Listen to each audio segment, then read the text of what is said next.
to everything KFAN. Sports updates, ticket giveaways, show highlights. You can follow everything KFAN 1003 on Instagram, TikTok, X, and YouTube. Stay connected to the sports leader, the Fan.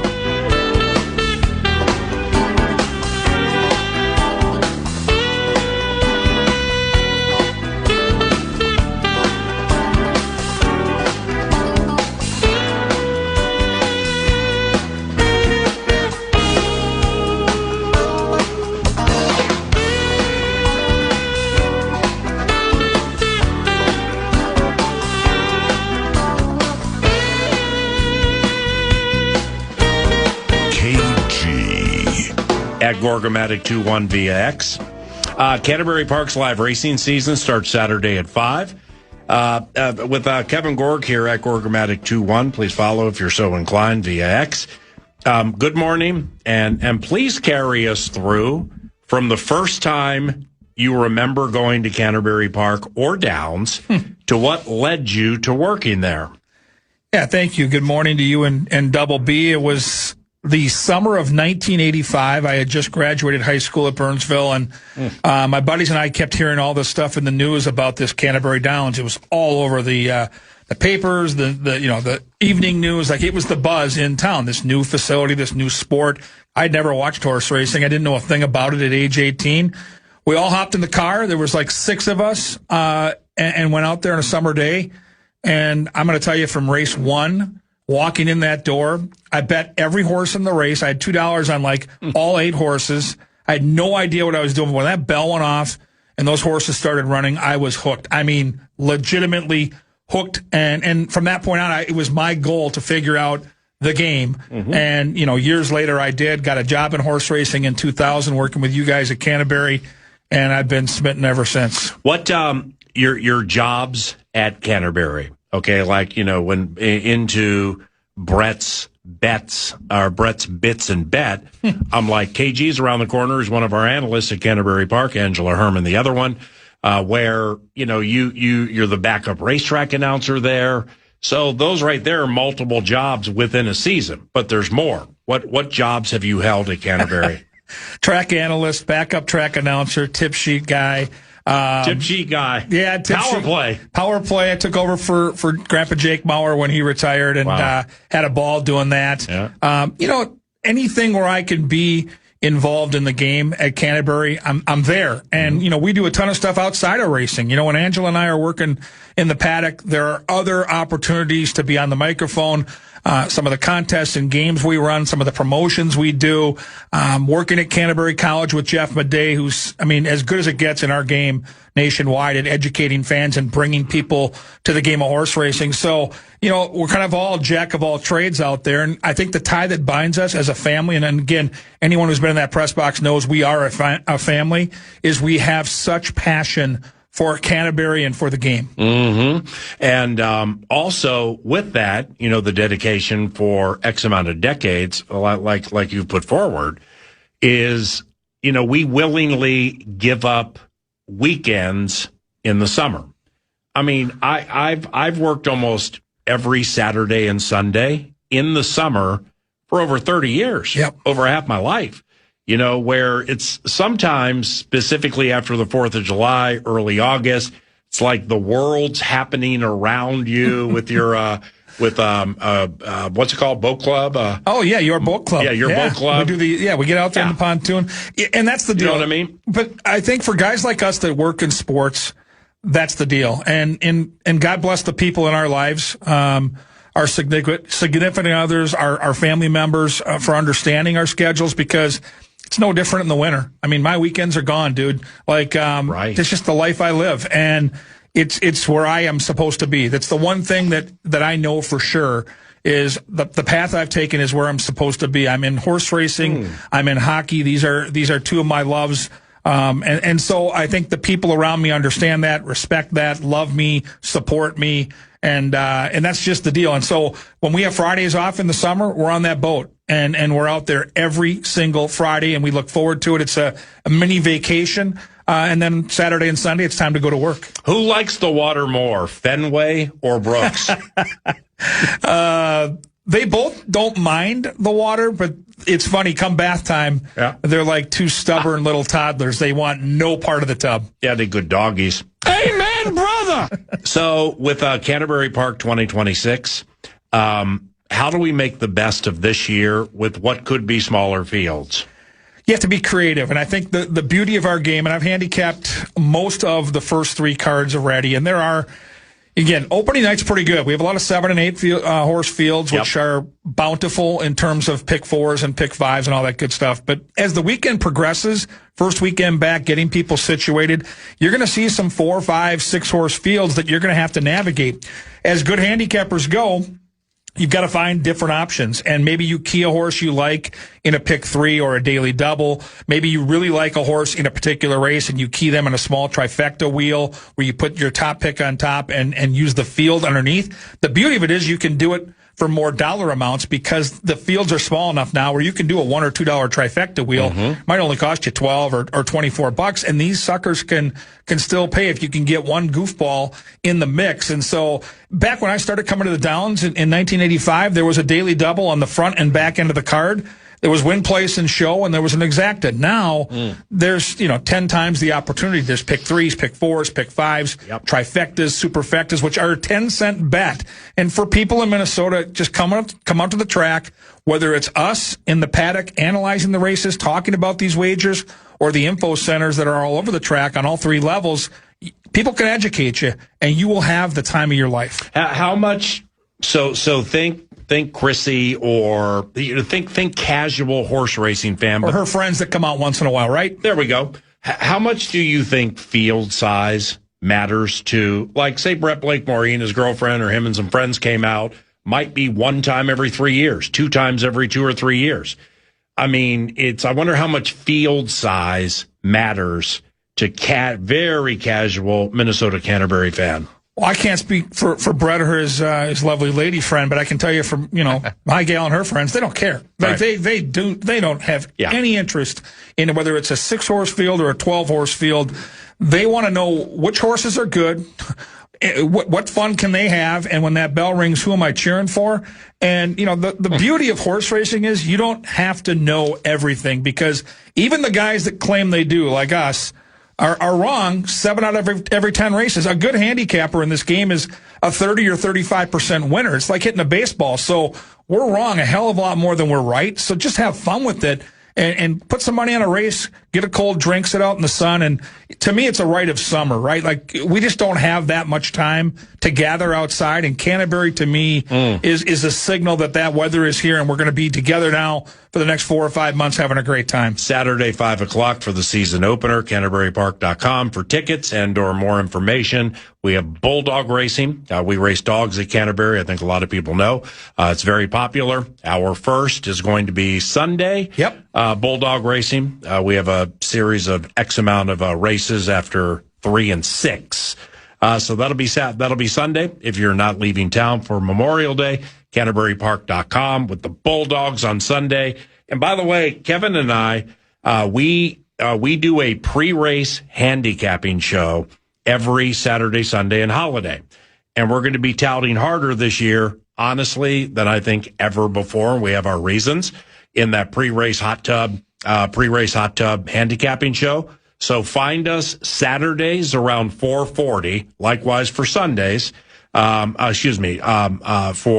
Saturdays when we start at 5, find us around 4:40. Sundays, which is Family Day, and or holidays, about 1:40. We're going to be touting hard this year, aren't we? We are, and you come out. It's a half an hour. We're going to go through all the races. So if races start at 1 o'clock, get out there about 12:30. Usually about a half an hour before the first race. You can find us out there, and then, let's say you sit there and listen to us for 20, 25 minutes and we get done. If you've got a question, just come approach us and ask us, and we'll try to help you figure it out, because horse racing is a game where early on it's intimidating, but once you get past that initial layer of fear, you can have so much fun. And again, you don't need to be an expert to cash tickets out there. He's KG at Gorgomatic 21VX. I'm Paul Allen, Double B producing today. You got the money. The cash thing, the fan, and BigDeck.com. I'm going to give you a shot to win bonus bucks for the National Cash Contest. Head to KFAN.com. The keyword is rich. The keyword is rich. What KG will make you if you listen to him at the racetrack, KFAN.com. Keyword rich. It's PA. Kids go down.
Enjoy John Hynes' company. He was on the radio show earlier, longest interview we've ever had with Hynesy. And personally, one of my favorites, even though the news was not great because it's a season closing interview. And, you know, as John shared, they're just going through some stuff right now where it was painful the way the team was dispatched. And then you watch Colorado and Vegas last night and so on and so on. I always have enjoyed his company. I know you do too. I think he's a terrific coach. I don't think I need to tell the listeners here in the state of hockey that this guy knows what he's doing. I mean, you see him on the bench with Team USA. You watch the way this guy operates on a daily basis. Anybody who really knows the game and is around the game understands this guy is terrific at his craft. And I can just tell you behind the scenes, it's a first-class operation led by John Hynes. So I'm pulling for him. Pulling for this team. It does hurt when Makar is out, and you look back at that Game 5, the way it progressed, the heartbreak that was involved with that loss, knowing that in Game 6 back in St. Paul, Makar, whatever he's dealing with now, was dealing with it then, and he left that game for about 10 minutes. When Zuki grazed him, that was more of what happened to him happened in Game 1 when Foligno rocked him. So it's still that with Makar. Yeah, and so the right shoulder, and now. You know, is he not available in Game 6 and 7? And again, that's part of the deal when you get beat. I love what Lou Nanne said with Dan Barrero a couple of days ago on this radio station about the Wild likely winning that series if they had Eck and Brodin. I'm going to trust the Godfather on that. I think it would have been a hell of a series. And you can't control these things. What I can tell you is this. Been doing this for 20 years. This team is light years ahead of any other team I've seen in terms of depth of talent and star power. There's a cup run coming. The window's open right now, as Bill Guerin said. It's probably at least a 5, 6, 7 year window. So rather than dwell on the heartbreaking loss to Colorado, the fact that it didn't get done now, look forward to the next handful of years because it's going to be spectacular. All right, so with Hynesy, and we're going to play that interview back next segment. If you missed it, the season closer with the head coach of the Wild. We were talking about the Carolina Hurricanes. And they've made the postseason 8 consecutive years. Conference finals, 4 of them. So I'm like, I set it up. Is that mostly Eastern Conference or like what goes into that? And he answered. Then later, I think I bleeped it up with how I was trying to frame up the question, but I wasn't saying the style or schematic nature of Carolina and how it plays. Is that what you strive for with, Hughes and Faber and Kaprizov and Boldy and some of your younger. What I meant was what they do, Carolina. I don't watch it enough to know if it's boring or if it's racehorse hockey. I know the goalie's been the best goalie of all goalies in the postseason, Anderson. That has a lot to do with it. I ain't saying he's the best goaltender in the NHL, but over the last few weeks, he's been the best goaltender statistically. So that matters too. But what I was getting at was Carolina's like with Brind'Amour, here's what we do. Here's who we do it with. We're not changing. They're unflappable, so you can beat them 3-1, and they get down on themselves. We took a lot of penalties, whatever. But we're not changing. And getting that here where you have a certain way you play, and there are no games that you hear the coach say, I don't know what happened. They made a conscious effort to play the wrong way, and that played into it. You know what I'm saying? I do. I think it's super interesting with Carolina because they have been one of the Cup favorites for a handful of years, and they have rolled through the opening couple rounds consistently. And then when they've been tested for class against the upper echelon of the East, they have faltered. And so now here comes another test. I think the schedule could not have set up any better. Montreal's played back-to-back 7-game grinders.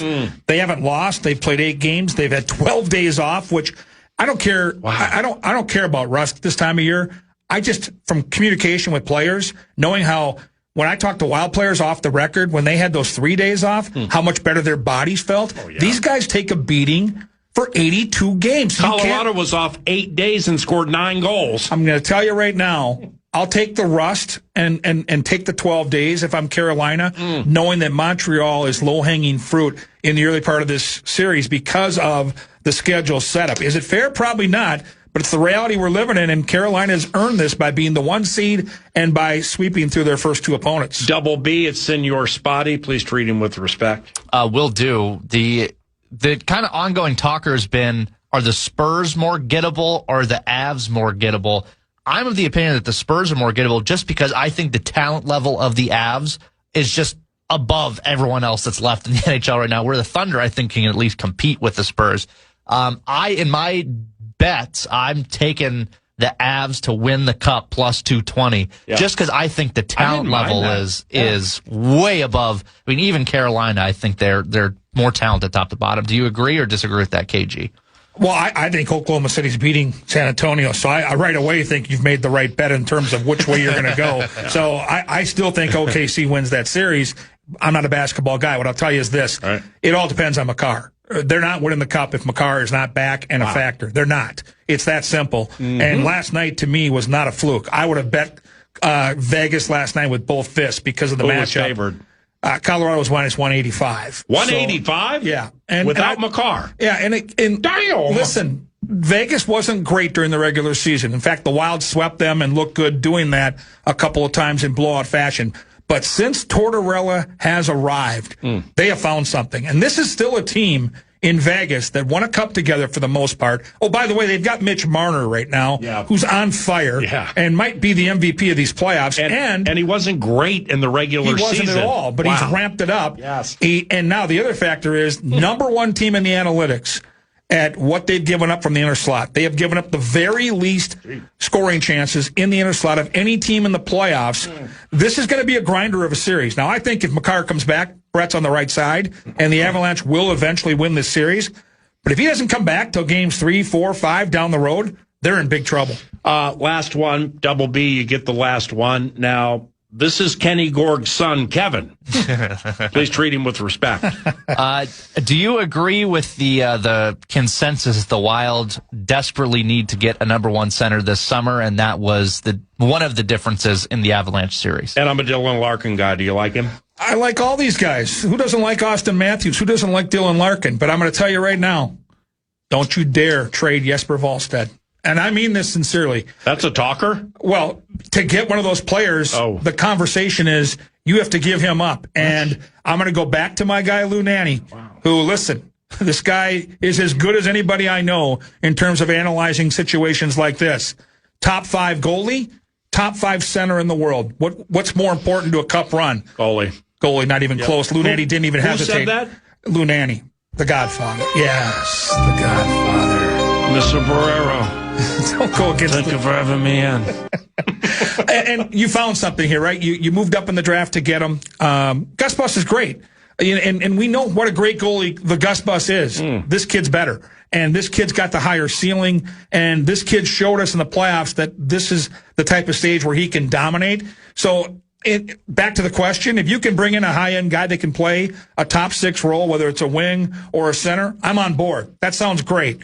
Do not lose the equity you have in between the pipes, because that, to me, is the most important position to make a cup run, and the Wild have 2 great ones. I understand we have a follow-up.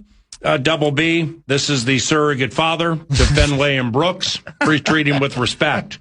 Counterpoint, I understand they didn't get the job done, but they got all the way to the final of Game 7 twice.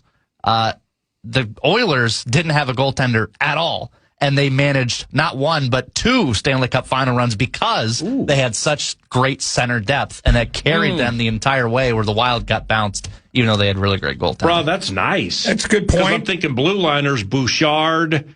What, do they have Nurse or they got Darnell Nurse? Yeah, but Bouchard's the bomb. But outside of that, this year. But here's the counterpoint to the counterpoint. If you go to Edmonton at any point right now and mention the name Jesper Wallstedt, the fan base melts down because they could have drafted him and passed, and they believe he's their Matty Nyes. The Wall of St. Paul, if it was the Wall of Alberta, they'd have 2 cups right now to go with all the cups that Gretzky won back in my era in the 80s. And furthermore, it could be done now because they haven't been able to figure out that position. And McDavid, to me, the greatest player on the planet, is the reason they had a chance at those 2 cups.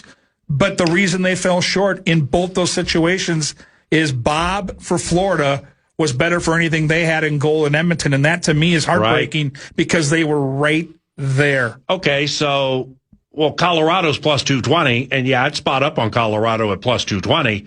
Wedgwood and Blackwood, I mean, they're okay, but they're no bargains. Again, when you're as good as Colorado is, and they're a different type of cat, right? They won a cup with Darcy Kemper, who, again, to me is a good goaltender, not a great goaltender. My point is this. Minnesota right now, as they're built right now, if healthy, might have been good enough to win the cup this year.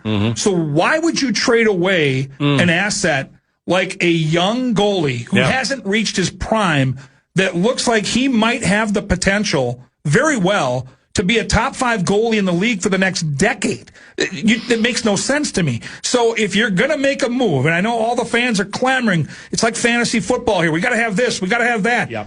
Do they really need to have Austin Matthews to win a cup? I don't think they do. I think they're good enough right now. I'm out on that one. I'm in on Larkin. Sure. Because it wouldn't be as expensive. Correct. You're the best, man. God bless you and your family. Thank you, PA. Thank you very much for coming in today. Absolutely. Can't wait to see you when we are racing Saturday, 5 o'clock, CBY. See you, bud. Take care, PA. That's Kevin Gorg. This is 9 to noon. Back after this. It's PA. You know, I remember when you were just so nice to 9 to noon. Thanks, PA. It's always a pleasure to come on with you, and throughout the year, it's always good talks, and always happy to do it. Right on, brother. Any cool vacations coming up? I can't imagine the grind you just exited. Anything cool on the horizon? Not yet. We'll maybe plan some stuff in maybe July when things quiet down. It's nice now because you're not in the grind, but you still got a lot of the, postseason stuff you're trying to dig through and all the player exit meetings, staff exit meetings, taking, some of the things you want to take out of the playoffs, moving forward, things you want to take out of the regular season, and a couple, meetings next week with management, with, pro scouts and things like that. So it's a little bit less, but you're still kind of doing some things, but then it usually shuts her down a little bit more and later after late June. Hey, Coach, with a season autopsy, whether it's postseason or regular season, and it's in progress, what are some things you look for? Like, what's the process? Well, particularly with the, I like to keep things throughout the season, where things come up, just a little bit of a log through the season, that things that, you want to readdress, or you looking, if something's not going to go this year, just ideas for next year and in the future. And, that's one of them. Then you go through all the meetings with the players, and you take notes on those, and then you go through those, and you get some themes of what guys said and, what they're feeling, whether it's individually or as a team or whatever it might be. And then you do the same thing with the staff, and then you kind of sit back and go through all those and organize them. And, it's a lot of information, but it's important information. Will you watch much or any of Colorado and Vegas? Vegas beat Colorado last night. Yeah, I watched the game. It's not easy to watch them, but it is intriguing just to see what's going on moving forward. It was a little bit tougher, I'd say, last week when we were first done. I didn't really watch much, but kind of coming around, and I did watch last night. I'll watch tonight too, and see how the teams perform. So what'd you see with Vegas with Cale Makar down? Like watching it not only as a coach but kind of a hockey fan. What'd you see? Yeah, I thought that Colorado got off to a good start early in the game. I thought Hart played well, and I thought as the game went on, it's a different dynamic without Makar. But I thought Vegas, kind of I thought Colorado started to turn some pucks over, and, that I think led to Vegas getting a little bit of momentum in the game and, got some opportunistic goals. So, I think that it was a competitive game, but I felt that midway through the game, Vegas started to kind of get momentum and took the game over a little bit. And then later, obviously, Colorado made a big push again and tried to tie it up. So we'll see how it goes moving forward. But, the Makars, they got a deep team, but when you lose a guy of that caliber, it certainly affects, I think, what they would like to do. So John, with you guys in Colorado, at the end of the equation, being down Brodin and Eriksson Ek, truly, was it a long shot winning the series with Colorado, not having those two? No, I mean, I feel like we had. I think you have to win with the guys that are in your lineup, and that's always the mindset. And I felt like, there were certain times in the series, even though we didn't have Eki and Brodin, that, I think if we did some things better, we would have given ourselves a better chance to win. So I don't look at it as an excuse that those guys are out. I felt like we still had an opportunity to win more games than we did and push the series and give ourselves an opportunity to win it. And that's what we're going through now, and that's why it's so hard. John Hynes, coach of the Minnesota Wild, nice enough to join 9 to noon on this beautiful Thursday. Little puck talk. The other series on the eastern side. What about Montreal and Carolina? You said you'll watch that tonight, but like those two teams, what intrigues you? Yeah, well, geez, I haven't seen Carolina. They haven't played in like 2 weeks, so it's been a while for them. But I mean, Montreal, they're young, they're exciting. They play at a high pace. I think you look at all the series that they've been in. There's been a lot of erratic, high-scoring games, and they're an interesting team to watch. Carolina, I haven't seen much of in the playoffs because we were still playing and they haven't played in a while. So I think it'll be interesting. That's why I'm looking forward to watching that one too, because I've seen Montreal as of late, but I haven't seen Carolina. So we'll see what takes place tonight. Well, with Carolina, John, maybe paint with a broad brush here. How do the Hurricanes always stay good? I mean, they've made the playoffs 8 consecutive years, and the conference finals 4 of them. Does playing in the Eastern Conference have much to do with that, or is there much more?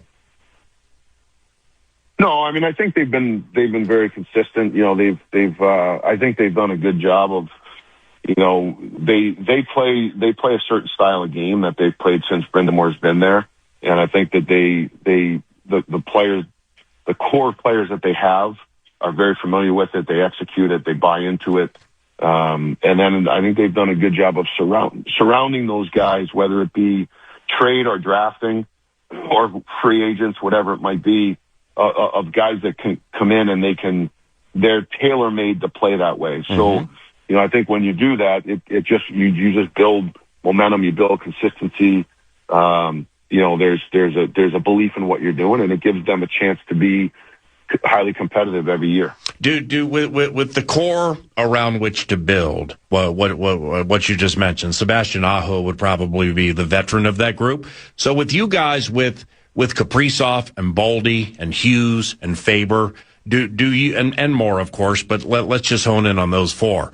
Do you see that with you guys moving forward, playoffs year after year, advancing hopefully year after year because the core is so good? Yeah, that's the goal. And I think when you look at I think you said 8 consecutive years, and say Aho's the driver of Carolina in that core among others. That's eight years of being together, 8 years of, 4 of them getting to the conference final, but I think 2 of them, there was a bunch of years they couldn't get out of the second round, right? And now their challenge is to get out of that Eastern Conference final to get to the Stanley Cup final. But when you have a core, and we have an excellent group of those guys here in Minnesota, but they've all been together. A couple of them are younger than others, but they're right in that sweet spot. And now it's last year was one. This year was another one. We didn't get to the ultimate goal. We did get to the second round. Now we got to figure out, okay, what's the lessons out of that to continue to move forward? And, it takes time. but it takes effort. It takes really good players. It takes a good organization. It takes the guys to go through some heartbreak and understand how hard it is and what the game needs to look like as you continue to move forward. And I think that's what's exciting about our group is we have a core group of guys that are just coming into their prime and they're elite players. And now it's going through the grind. Yep. Sorry about that. Off that, with you guys, Bill Guerin said the other day, quote, "The pain is there, but we'll get better because of it," end quote. How does one improve off said pain? Well, when you go through it can't just be you're miserable. You have to, like, everyone's down.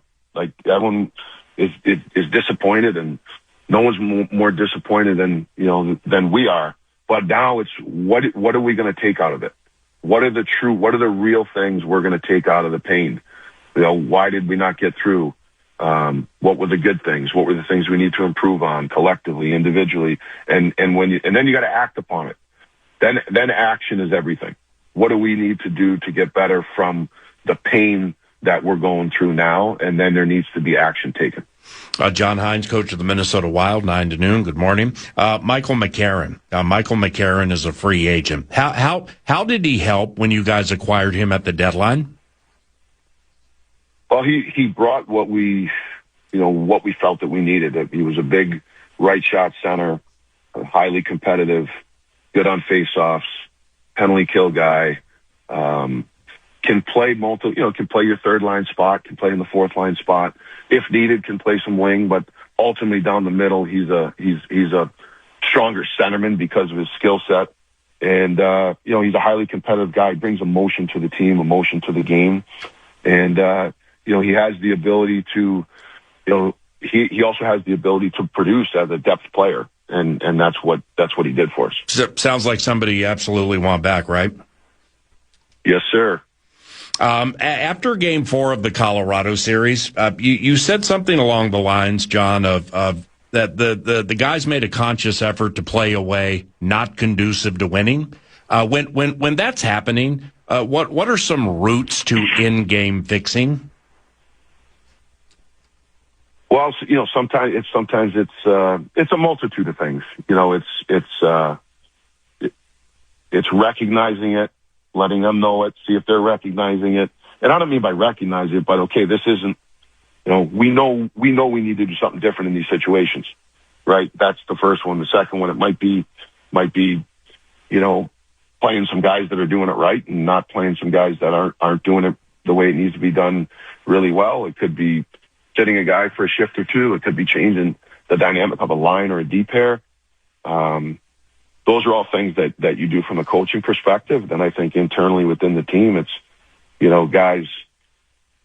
guys holding each other accountable too, to when it's not going right or we're not doing the right things, that it doesn't, it's not continuing to go on. So I think it's a combination of things. Right. And with that particular game, because when you said that after the game, I was like, whoa, holy cow.